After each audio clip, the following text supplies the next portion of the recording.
presents My Favorite Husband, a new series based on Isabel Scott Rorick's gay, sophisticated Mr. and Mrs. Cogat, starring Lucille Ball with Richard Denning.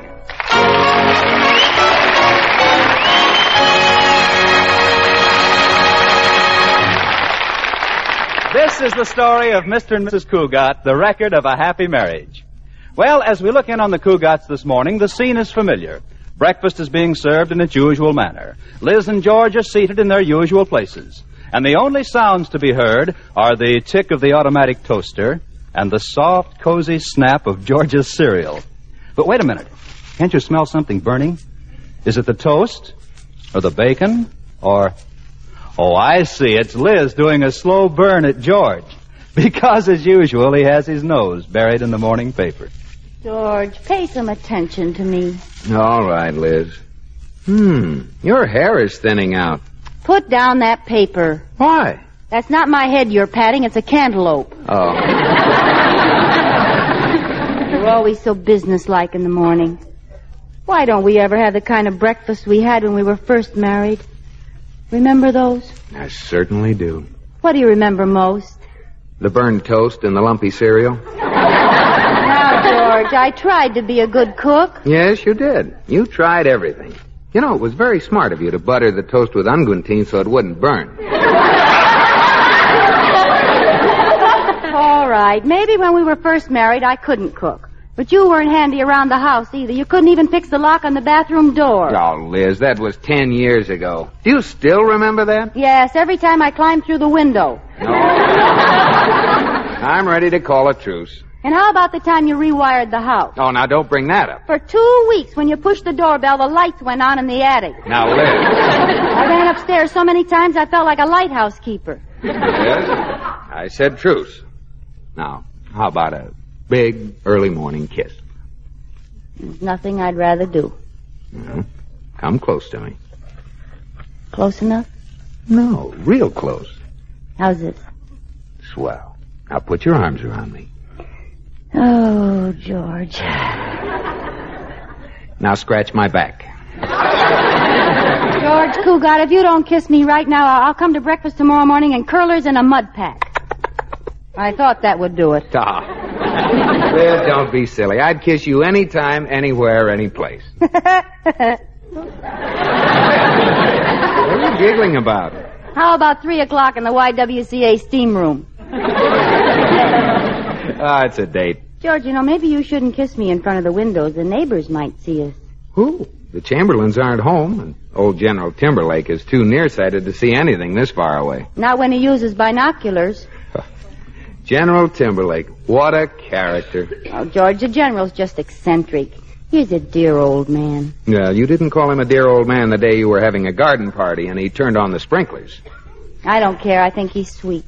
I suppose he was sweet the day Katie was airing my raccoon coat and he shot it full of holes because he thought it was a bear.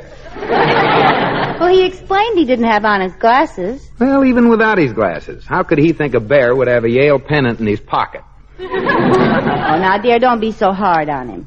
You know, I've been worried about the General lately. He used to take long walks every day, and he hasn't been out of the house all week. I think I'll go over and visit him. You're really asking for it. He'll bore you to death with those stories of battles he claims he was in. Well, how do you know? Some of them may be true. Anyway, I think I'll go see if anything's wrong. Oh, that sounds like Corey Cartwright's horn. Well, I guess it's time to leave for the bank. George, every time Corey drives you to the bank in that car, I worry. Why? Because that car is built for parking, not driving. It has reclining seats, indirect lighting, hot and cold running chorus girls. That isn't a car, it's a nightclub. Well, Corey does a lot of his entertaining there. Oh, he thinks he's such a Casanova. Oh, Corey's a lot of fun. Good morning, George and Liz. Good morning. Care for a lollipop, anybody? Where did you get a lollipop? I had a friend out for a date last night, and she left it in the car. Corey, it's about time you went out with older girls. Oh, I do, Liz. I finally met the girl. I'm really in love. Her name is Daphne McCormick. Here's a picture of her. Not bad. George, I told you not to read at breakfast. Isn't she a ravishing creature, though? Look at those lines, that color, the modern design, and all those extras, too. Terrific, huh? Terrific. She's the reason Good Sam turned bad. Hey, it's time we left for the bank. Oh, honey, were you serious about going to see General Timberlake? Yes, I feel sorry for him. Well, all right, but I hope you don't regret it. Remember, the last time you went over, you forgot to salute, and he threw you in the guardhouse. Well, if I'm not back in 2 days, send me a cake with a file in it.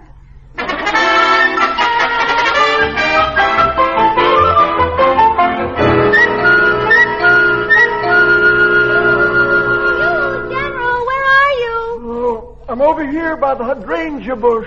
Oh, hello. How are you today, General? Attention! Oh, sorry. I forgot to salute. Andy, pull up a knapsack and take a load off your caisson. Thank you, General. How have you been feeling? Oh, fine, thank you, Mr. Cogat. Fine, yeah. I ain't felt so good since the Battle of Bull Run. Now, there was a fracas. You know, I was the youngest officer there. General, you were in the Battle of Bull Run. That was 80 years ago, and you were only a baby. Yes, I was the youngest officer there. General, are those some new medals you're wearing? I don't believe I've ever seen that big gold one with the red, white, and blue lettering. Oh, that one. Well, that's a special medal commemorating one of the greatest events in our country's history. Let me read the inscription. Well, Jubilee Sale, Sears and Roebuck. No, there was a fracas. We've been worried about you, General. You haven't been taking your daily walks. Your leg isn't bothering you again, is it? Oh, no, Miss Cook. It only bothers me on the anniversary of the day I was wounded. Oh. You know, I was surrounded by a howling mob of enemy. They charged me from every side, but I stood them all off single-handed. What battle was that? Jubilee Sale at Sears and Roebuck. Oh, General.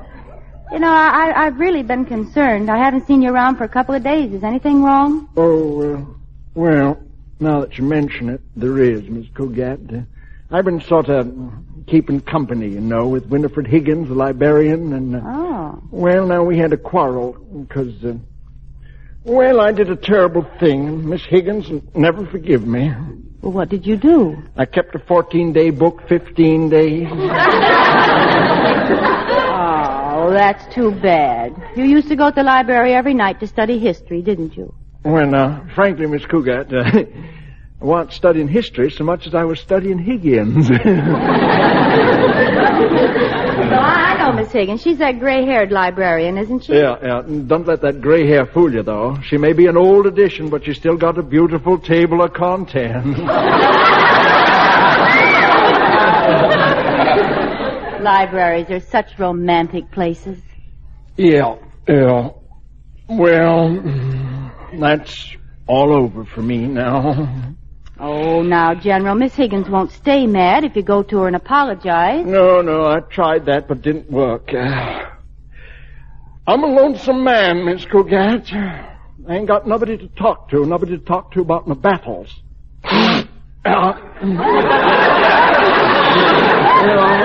Reckon how I'm just an old soldier's just been left behind. General, you can talk to me if you like.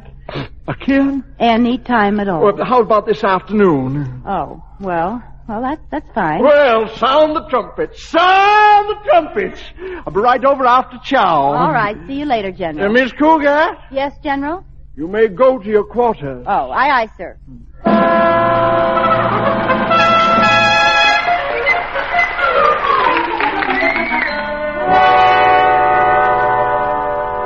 Now, you better practice your salute, Katie. The General's coming over. Oh, it won't matter if I salute him or not, Mrs. Cogat. He never remembers who I am anyway. Oh, the other day I was sitting in the upstairs window mending Mr. Cogat's striped pajamas, and he hollered, "Well, Barbara Fritchie." What did you say? I hollered back, "Shoot if you must, this old gray head, but spare Mr. Cogat's pajama bottoms." Next time I'll buy George's pajamas with 13 stars in the seat. Oh, the General's kind of cute. He reminds me of my first husband. Clarence was a fighter. He took part in hundreds of battles. Oh, with Pershing? No, with me. Oh. Now, Katie, was he really a military man? Well, he was wounded in combat. The enemy caught him sneaking through the lines late one night and ambushed him from behind. What happened? The enemy hit him with a rolling pin. I'll get it, Katie. It's probably the general. Oh, hello, General. Come in, won't you? Attention! Yes, sir.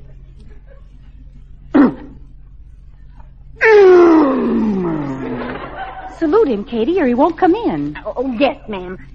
Annie's. I'll be out in the kitchen doing KP.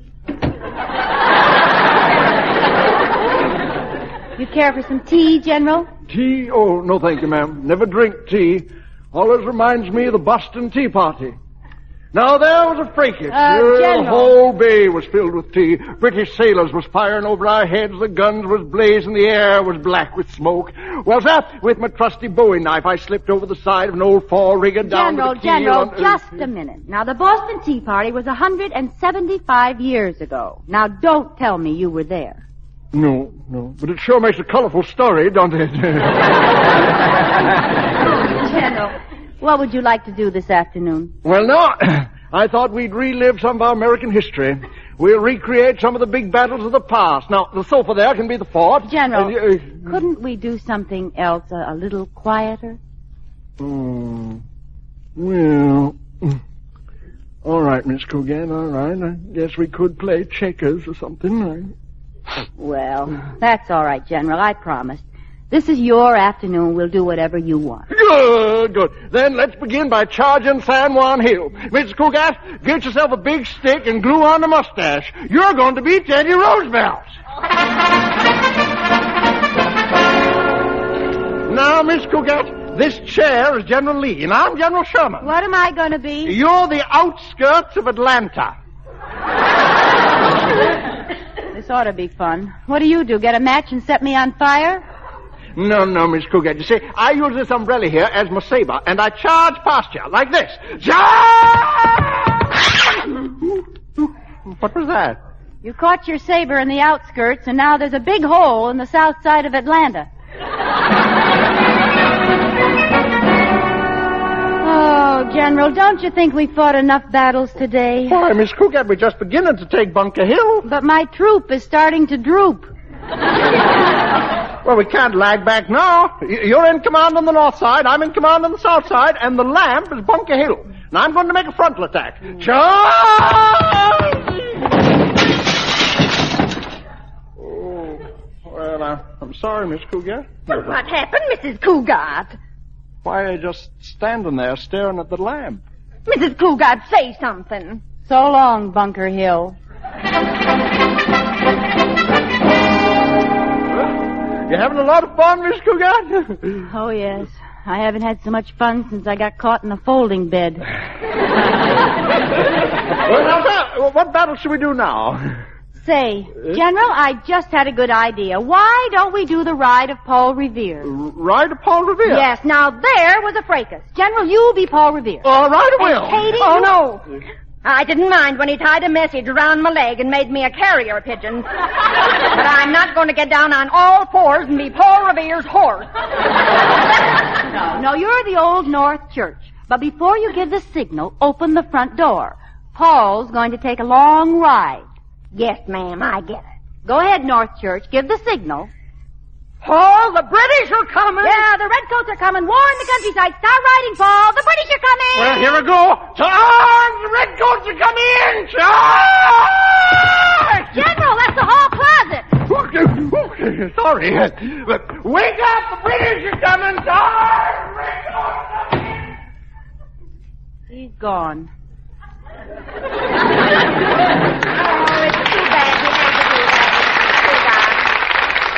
I can't help it, Katie. He was wearing me out. If he comes back, tell him Molly Pitcher deserted.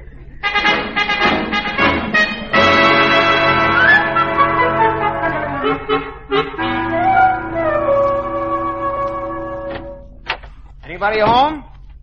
Liz? Oh, good evening, George. Honey, what's the matter? The general was here all afternoon. Oh. I've been fighting battles all day, and I'm so tired I can barely move my rear echelon. Oh, what did he do? Draft you? I tried to get rid of him once, but all he did was ride around the block and bivouac in the cellar. Liz, you're exaggerating. Where's Katie? Oh, you mean Pocahontas? She's upstairs, lying down. Oh. What happened to her? General Timberlake insisted she smoke a peace pipe with him, and now Pocahontas heap sick Indian. Well, I warned you about him. I know. It was a rugged day, but I'm still glad I did it. It cheered him up. He was lonesome because he'd had a fight with his girlfriend, Miss Higgins. My poor little tired papoose. George, how about giving the city of Atlanta a kiss? All right. Gee, that was more like the whole state of Georgia. Kiss me again. Let's make this Alabama, Tennessee, and Virginia. Okay. Wow, the solid South. Come on, sit on my lap, Scarlett O'Hara. All right. Hey, how do you happen to kiss so good? Oh, it's your inspiration. You're enough to make Mason throw away his Dixon. Hold me tight, George. How's this? Tighter, tighter. Oh, but Liz. Go ahead, George. Pretend I'm a sack of walnuts and crack my shells.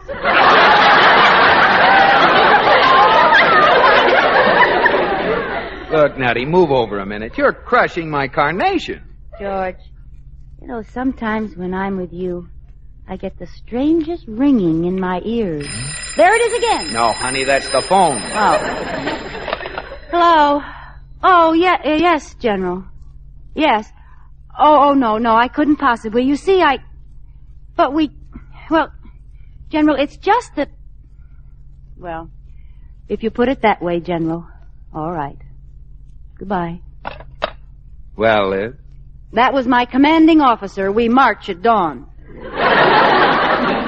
What do you mean? We're going to spend tomorrow at the museum, and we're taking somebody along with us. I pity the poor devil who's going with you. So do I. It's you. Oh, no. I'm not going, and that's final. But, George, he wants you to go so much, and I promised you would. I'm sorry, Liz. I'm not going. George, he gave us a choice. If we don't go to the museum, he's coming over to reenact the burning of Rome, and he wants you to be Nero. I surrender. What time does the museum open?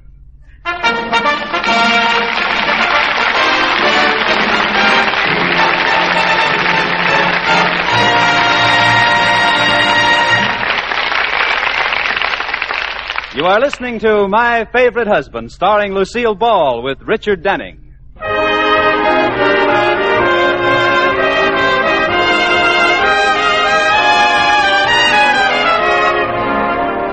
This is the story of Mr. and Mrs. Cogat, of Liz and George, and especially Liz, who made a gesture of friendship to their next-door neighbor, the General, a gesture that was a signal for a full-scale invasion. Well, the General is not only anxious to be friends, he seems to want to form a permanent military alliance. Well, Saturday morning, the General, Captain George, and Lieutenant Liz made an inspection tour of the museum. Well, Saturday afternoon, they all had target practice in the backyard. And now the captain and his first lieutenant are back in their own camp discussing strategy. Where's the General now, Liz? He went home to get cleaned up, but he's coming back in half an hour, so you better fill the bathtub with ice cubes. Fill the bathtub with ice cubes? Why? He's going to demonstrate how Washington crossed the Delaware. Oh, Liz, I can't stand much more of this Army life. Neither can I. On the last march around the museum, my feet felt like 2 blisters with shoes. Well, I've had enough. Oh, he's a nice old guy, but when he asked me to climb inside the barrel of that cannon, that was the last straw. He just wanted you to see if the powder was dry. Yeah, well, if it had been, when he lit that fuse, I'd have been real gone.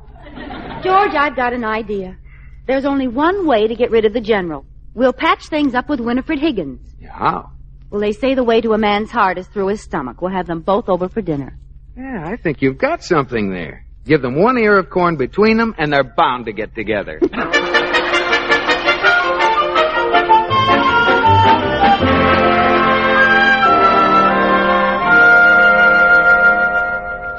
George, this is a terrible flop.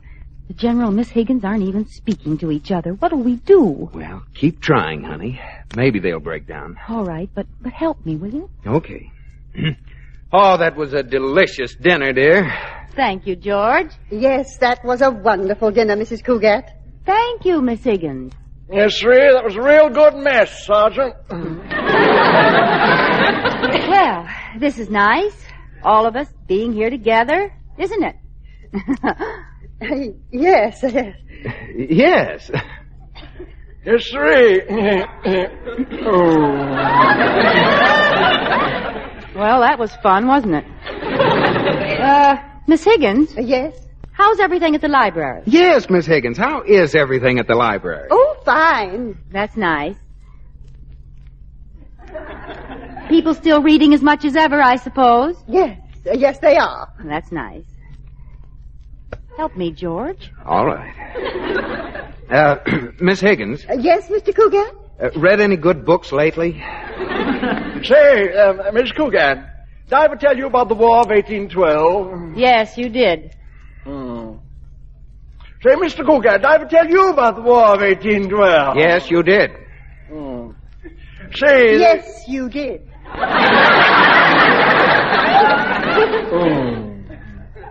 General, there's a moon out tonight, and there's a swing on the porch. Isn't there somebody you'd like to take out there? Well, no.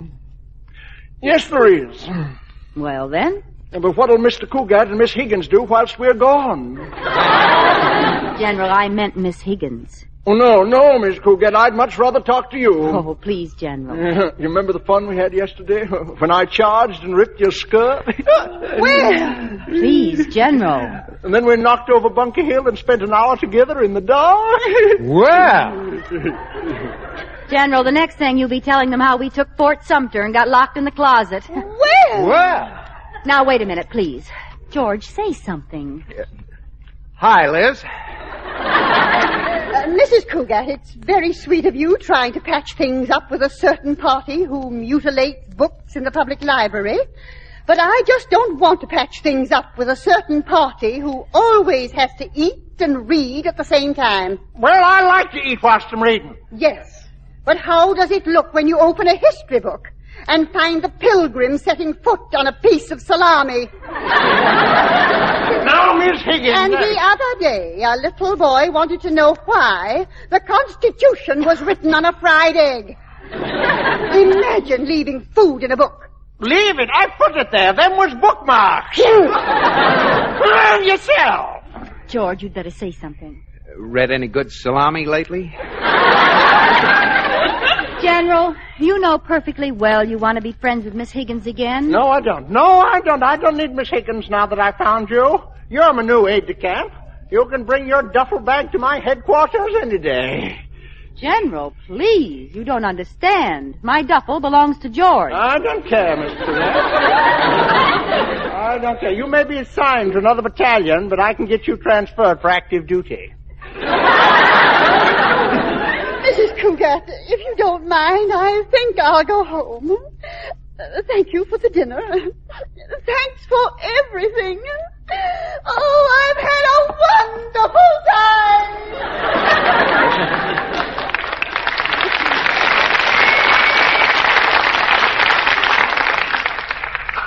Now, General, aren't you ashamed of yourself? You've made her cry.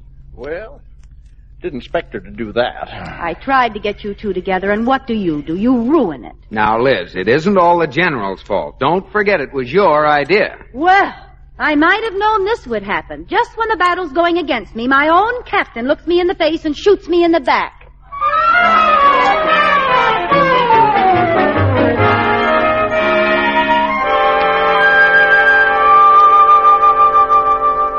Liz, you can smile now. The General's gone. Oh, George, when it comes to messing things up, I can outmess anybody in the whole world. Well, you only get in these messes because you're so generous and try to help people out. George, now the General wants me for his aide-de-camp. Oh, honey, the General's unpredictable. He probably won't visit us again for days. You think so? I know so. Attention! George, salute with both hands. I can't get up.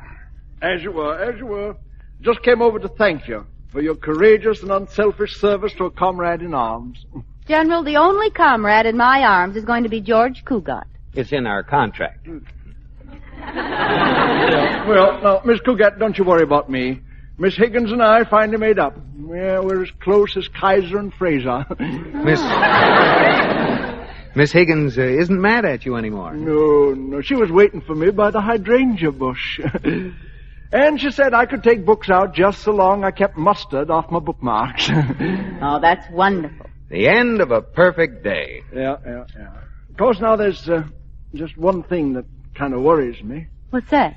Miss Cogat, I was using my charms on you for selfish reasons, and if it turns your head, I'm sorry. I was just trying to make Miss Higgins jealous. Why, General. General, you're kind of a wolf. Yeah. With my hair, I'm more of a silver fox, don't you think? Guess I better be getting back to the library. But, say, before I go, did I ever tell you about the Spanish-American War? Now, there was a fracas. We was down at the Philippines, see, and was hot as Billy, but... General. Yeah? Now, come on, confess. You weren't really in the Spanish-American War, were you? Well, you know something, Miss Cogat? I really was. Bye!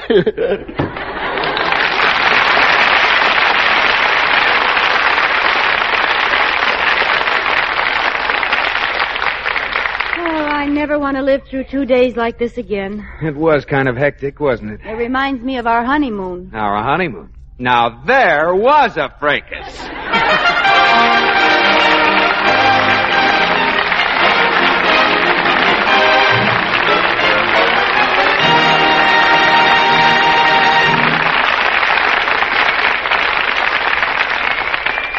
Asleep, George? No. Thinking of something? Yes. What? Sleeping. George, it's stuffy in here. One of us forgot to open the window. Yeah. One of us forgot to open the window. One of us ought to get up and do it. Yeah. One of us ought to get up and do it. Well, somebody's got to do it. What are you waiting for? A burglar. Oh, George, please. All right. Now the window's stuck. I can't raise it. That's funny. There is a burglar. Oh. He's looking in the window and he's wearing striped pajamas. George, you're trying to raise the mirror. I thought he was a pretty good-looking burglar. Oh, come back over here and kiss me. Okay. But I kissed you last night and got my ear caught in a curler. I'm not wearing curlers tonight. What are you wearing? Pajamas, they're warmer.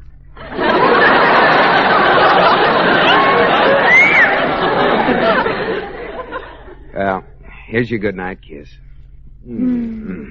Oh, George, I'm lucky to be married to you. Why? Because if I weren't, I'd get in a lot of trouble sneaking over here every night for a kiss. Good night, George.